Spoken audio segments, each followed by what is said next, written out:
अच्छा बेटे, तो माले डिलेमा पे बुक लिखी कि इस वक्त मलेशिया में कौन कौन से इश्यूज हैं, सोशल इश्यूज हैं, पॉलिटिकल इश्यूज हैं, इकोनॉमिक चैलेंजेस हैं, और मलेशिया किन किन मसाइल का शिकार है और आगे क्या क्या चैलेंजेस फेस करना पड़ सकते हैं। उनकी इस बुक ने सिग्निफिकेंट अटेंशन हासिल की आवाम के अंदर, ठीक है। और उनने उनका जो आइडिया था वो देखा कि यार इतना अच्छा बंदा है, इतना कुछ लिख रहा है, अगर ये प्राइम मिनिस्टर बन जाए तो मुल्क की तकदीर बदल देगा। तो बहरहाल जो किताबें होती हैं या आपकी जो स्टडीज हैं, जो आप लिखते हैं, कलम से जिहाद करते हैं, तो उससे भी बड़ा फर्क पड़ता है, ठीक है। बहुत सारी बुक्स हैं जिन्होंने तहलका मचाया पूरी दुनिया में। अच्छा जी, अच्छा, आफ्टर पुअर परफॉर्मेंस, किसी दौरान में जब वो प्राइम मिनिस्टर थे इनकी परफॉर्मेंस पुअर थी। पुअर परफॉर्मेंस से मुराद ये है कि उस वक्त जो चाइनीज थे, कम्युनिस्ट थे, ठीक है, और मलेशियंस थे, माले थे, उनके दरमियान काफी राइट्स चल रहे थे, फसादात चल रहे थे, और ये उनको कवर कंट्रोल नहीं कर सके थे, ठीक है, उस दौरान में। तो इस वजह से ड्यूरिंग रेशियल राइट्स इन कोलालमपुर में 1969 में फसादात हुए, राइट्स, फसादात, और ये उनको कंट्रोल नहीं कर सके थे। तो फिर मेहरबानी उनकी कि उन्होंने 1970 में रिजाइन कर दिया। ये भी एक ग्रेटनेस होती है कि आपको चीजें आपसे नहीं संभाली जा रही तो आप रिजाइन करें। तो कैबिनेट ने उन्हें फोर्स किया कि यू शुड रिजाइन, तो उन्होंने रिजाइन कर दिया। अब जब इन्होंने रिजाइन किया तो उसके बाद क्या हुआ, उसके बाद महातिर मोहम्मद को टाइम मिला और उनसे मुलाकात की गई, क्योंकि उन्होंने बुक्स भी लिखी हुई थी और फिर अपने आइडियाज और मुख्तलिफ अपनी एक मतलब आइडियोलॉजी के साथ मुख्तलिफ लोगों के साथ टेबल टॉक्स भी करते थे, तो वो चीजें सामने आई, न्यूज पेपर्स में भी लिखते थे। तो फिर इनको यूएमएनओ में वापस बुला लिया गया कि आप हमारा हिस्सा है, ठीक है। तो Mahathir rejoined UMNO again and his seat in parliament, और पार्लियामेंट भी फिर से सीट पे आ गए। हिज पॉलिटिकल असेंट, उनका जो सियासी करियर में जो तरक्की थी, जो उरूज था, वो अब शुरू होता है। बेटे जल्दी आया करें। उनके सियासी करियर का जो उरूज है वो शुरू होता है कब, continued as he was appointed minister of education. जब मिनिस्टर ऑफ एजुकेशन बने कब, 1974 से 1978 तक, ठीक है। इलेक्शन जीते और मिनिस्टर ऑफ एजुकेशन, उन्होंने कहा कि मुझे एजुकेशन का मिनिस्टर बनाएं, मैं इंशाल्लाह चेंज लाऊंगा एजुकेशन सिस्टम में, और उन्होंने ये चेंज वो इसमें लाए। डेप्टी प्राइम मिनिस्टर भी रहे इसी दौर में। जो मिनिस्टर, कोई मिनिस्टर ऑफ एजुकेशन या कोई भी जो कि कॉम्पिटेंट होता था उसको डेप्टी प्राइम मिनिस्टर भी बना दिया जाता था।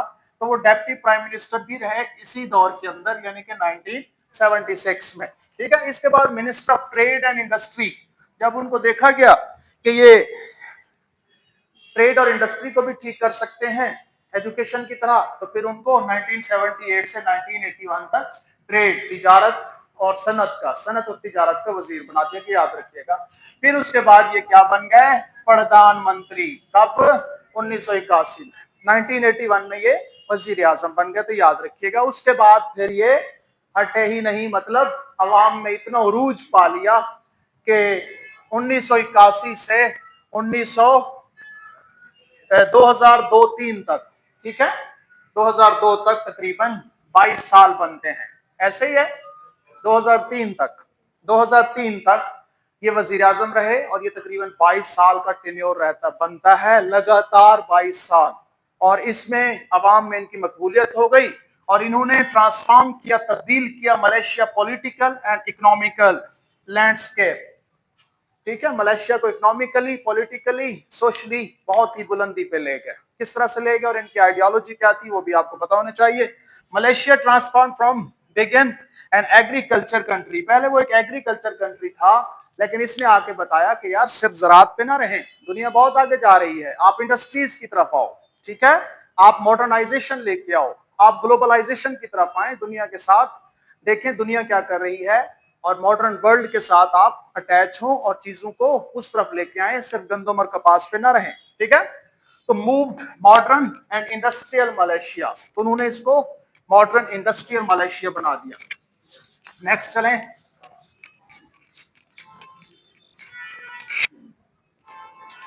अच्छा, 1988 से 1996 तक Malaysia experienced 8% economic growth rate, जिसको जीडीपी कहते हैं, ठीक है।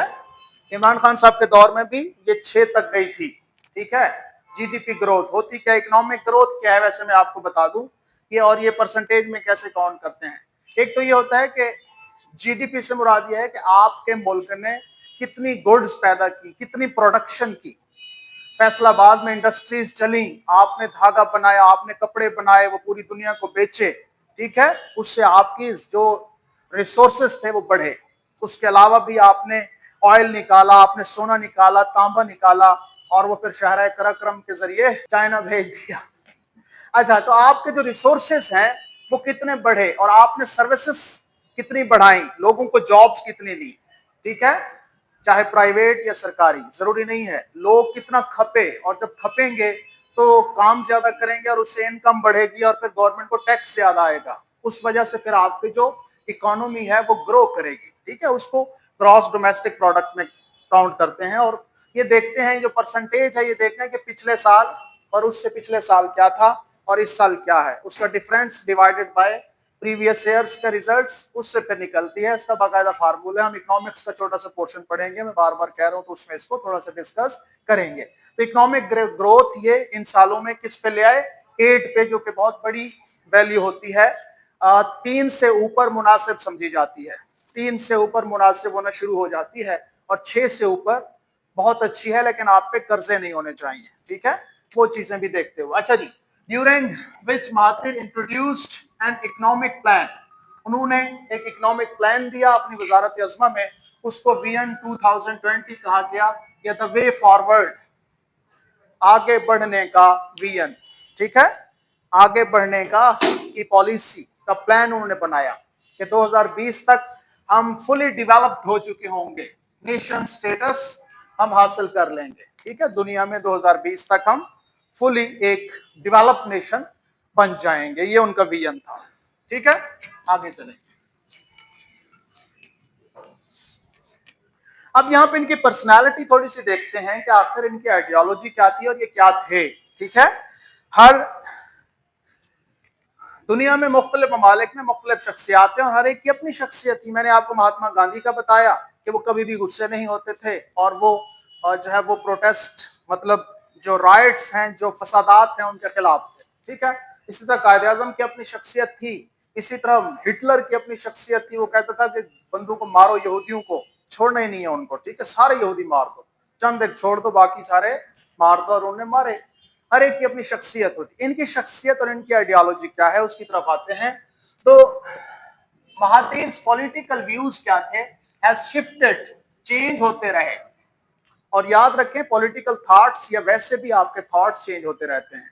मैं अगर अपने मुर्शिद अल्लामा इकबाल की बात करूं तो बार बार बात करता होता हूं कि 40 साल तक तो वो, या फिर आप कहें कि जब वो यूरोप नहीं गए थे उससे पहले, वो आम इंसानों की तरह थे। 30 साल तक जब जवान थे तो उस वक्त भी वो इवन के महफिलें भी अटेंड करते थे। पहले ज़ाहिर है सोशल मीडिया नहीं था, सिनेमाज से भी पहले की बात है, तो वो महफिलें होती थी। ठीक है, गुलकाराएं बुलाई जाती थी, या फिर डांसर्स बुलाई जाते थे, उनमें भी सुना है कि शामिल होते थे।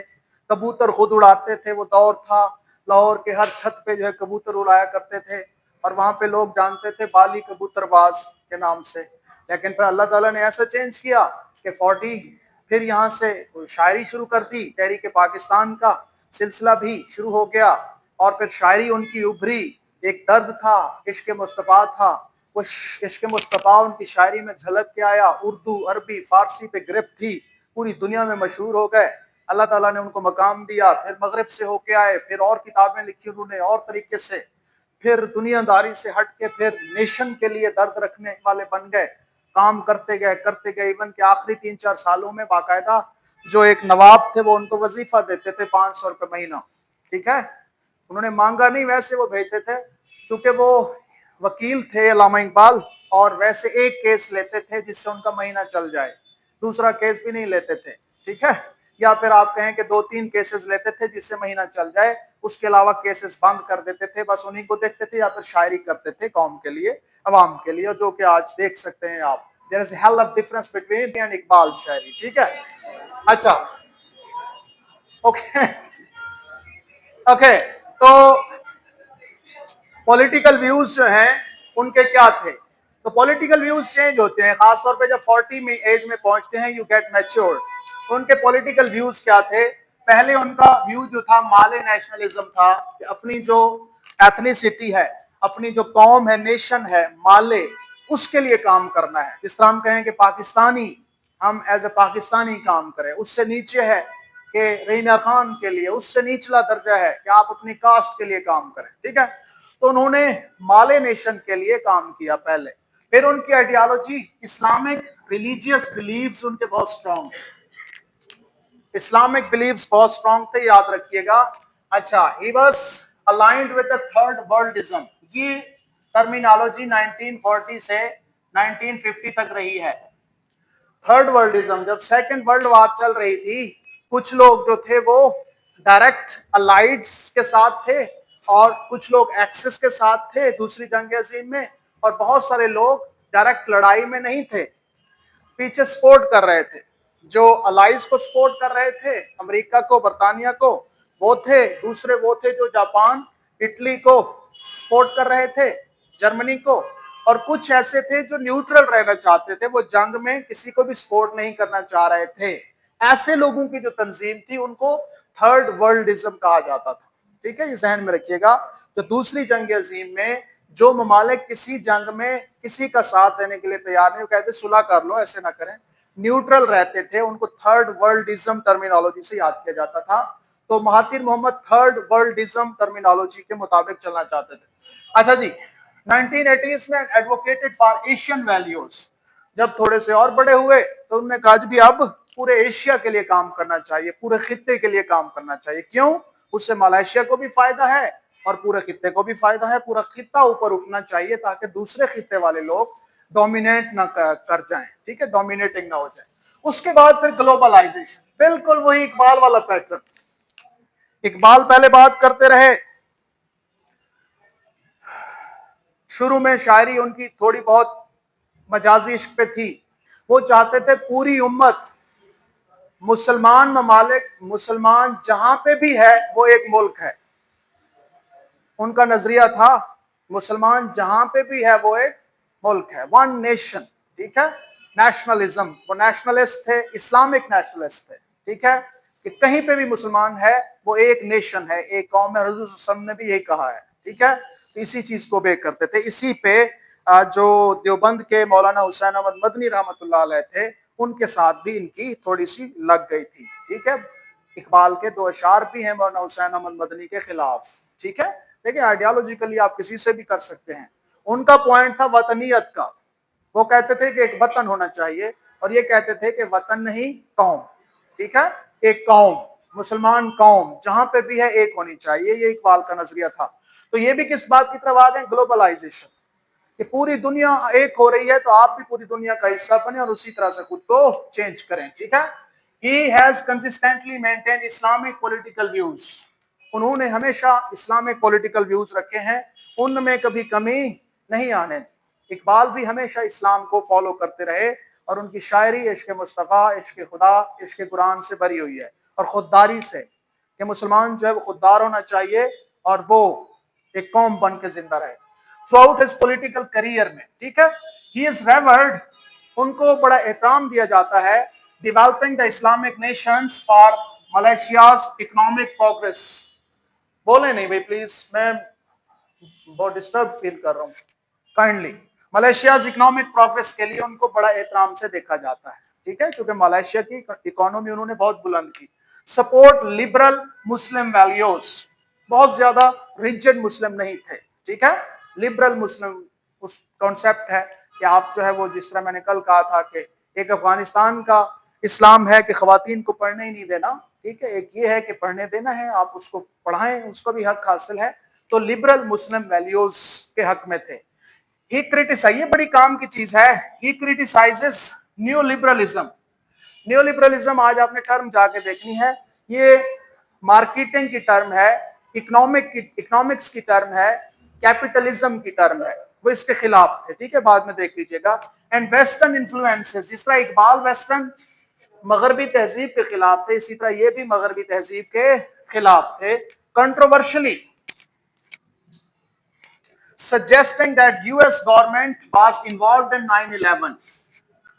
सीधा सीधा सा कह देते थे कि अमेरिका ने खुद करवाए थे 9/11 के जो अटैक्स करवाए थे वो अमेरिका ने खुद करवाए थे। इसके बाद और क्या कहते थे, and a group of international elites control every aspects of life, और ये सरेआम कहते थे, ठीक है, कंट्रोवर्शियली सरेआम कहते थे कि कुछ पावर्स हैं, कुछ नस्लें हैं, उनकी मुराद यहूदी थे और उनकी मुराद अमेरिकन पावर्स थी, जो कि हर मामले में पूरी दुनिया के ऊपर कंट्रोल हासिल करना चाहते थे। वो हर जगह यही कहते थे। फिर से देखें, and a group of international elites, कुछ बैनुल अक़वामी बड़े लोग हैं, कंट्रोल एवरी एस्पेक्ट, हर मुल्क के हर मामले में टांग अड़ाते रहते हैं उनकी जिंदगी में, ये सरेआम कहते थे।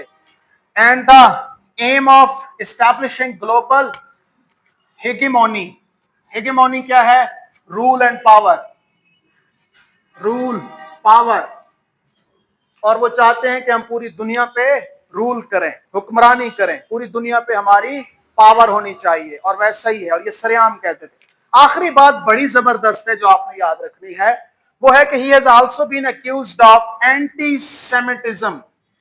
एंटीसेमिटिज्म, एंटीसेमिटिज्म मीन यहूदियत के खिलाफ, यहूदियत के खिलाफ, जो भी यहूदियत के खिलाफ होगा वो एंटीसेमिटिस्ट होगा, ठीक है, याद रखिए, आपको बताया भी था, मुख्तलिफ वर्ड्स होते हैं, उनके मीनिंग्स होते हैं। तो वो यहूदियत के सख्त खिलाफ थे। वो कहते हैं कि यहूदी जो है ना, इन्होंने पूरी दुनिया को बर्बाद किया हुआ है, और फॉर हिज कमेंट्स, तो ये कुछ कमेंट्स थे उसके जिसकी वजह से वो कंट्रोवर्शियल रहे, ठीक है, पूरी दुनिया में, कि ये जनाब ये एक्सट्रीमिस्ट मुस्लिम है, ये यहूदियों के खिलाफ बात करता है, ये नाजायज एलीट क्लास की बात करता है, ये नाजायज जो है यूएस गवर्नमेंट की बात करता है, ये नाजायज जो है वो न्यू लिबरलिज्म के खिलाफ लड़ता है, ये नाजायज पूरी दुनिया के जो पावर्स हैं उनके खिलाफ बात करता है, ठीक है, और include stereotypes about Jews financial skills, और वो कहते थे कि ये जो है ना जो यहूदी हैं उनकी फाइनेंशियल स्किल्स हैं, लेकिन दुनिया में सबसे ज्यादा अमीर यहूदी हैं। लोग कहते थे कि ज्यूज के पास अगर फाइनेंस है, पैसा है, तो उनकी स्किल की बेस पे है, कमा लेते हैं वो, तो आप भी कमा लो, तो फिर उनके पास आप उनके खिलाफ क्यों बोलते हो, ठीक है। एंड मीडिया कंट्रोल, और मीडिया कंट्रोल जो किया हुआ है पूरी दुनिया ने, सबसे पहले चैनल्स बना के और प्रोपेगेंडा क्रिएट करते हैं, थ्रेट क्रिएट करते हैं पूरी दुनिया को, इन तमाम चीजों के खिलाफ थे। उम्मीद है कि महातिर मोहम्मद से रिलेटेड आपको बहुत सारा कुछ मिल गया है। आगे चलें, आखिरी स्लाइड है मलेशिया की। तुनको अब्दुल रहमान चूंकि प्राइम मिनिस्टर थे पहले, तो इनको हम भूल नहीं सकते, ठीक है, तो इनका जिक्र लाजमी है। तुनको अब्दुल रहमान, ये पूरा नाम है उनका यहां से लेकर यहां तक, ठीक है। Was a Malaysian statesman, statesman रियासत का एक बहुत बड़ा नाम। खामोश, कीप साइलेंस, चल रहा है ये, मोबाइल तो नहीं बंद हुआ, ओके। अच्छा, ये रियासत के बड़े आदमी थे, स्टेट्समैन, ठीक है, एक बहुत बड़ा फिगर थे, एक बहुत बड़ा नाम थे, फेमस थे, लायर भी थे। who served first prime minister of Malaysia, Malaysia के पहले प्राइम मिनिस्टर थे, and the head of government of its predecessor states from 1955 to 1970। Malaysia बनने से पहले कुछ स्टेट्स थी, उनके ये बड़े भी रहे। He was the first chief minister of the Federation of Malaya। जब मलाया फेडरेशन बनाई गई थी, बरतानिया ने इनको मिला के 1955 से 57 तक, तो पहला चीफ मिनिस्टर इसको बनाया था, ठीक है। He supervised the independence process, आजादी का जो पूरा प्रोसेस था उसको इन्होंने देखा, ठीक है। That ultimate जो मुकम्मल हुआ 31 अगस्त 1957 को, बाकायदा आजादी हुई। उसके बाद फिर कुछ साल जो है वो ब्रिटिश के साथ एज ए प्रोटेक्टोरेट काम किया। As an independent Malaysia's first prime minister, he dominated the country's politics for the next 13 years। तो चूंकि वो आजादी में शामिल थे, मलेशिया को आजाद करवाने में उनका हिस्सा था, लिहाजा लाजमी हक बनता था कि वो सियासत में मेन फिगर के तौर पर रहें। तो उन्होंने 13 साल जो है वो मलेशिया की जो सियासत है उसमें अहम रोल अदा किया, ठीक है। तो ये मलेशिया का टॉपिक आपका इख्तिताम पजीर हुआ।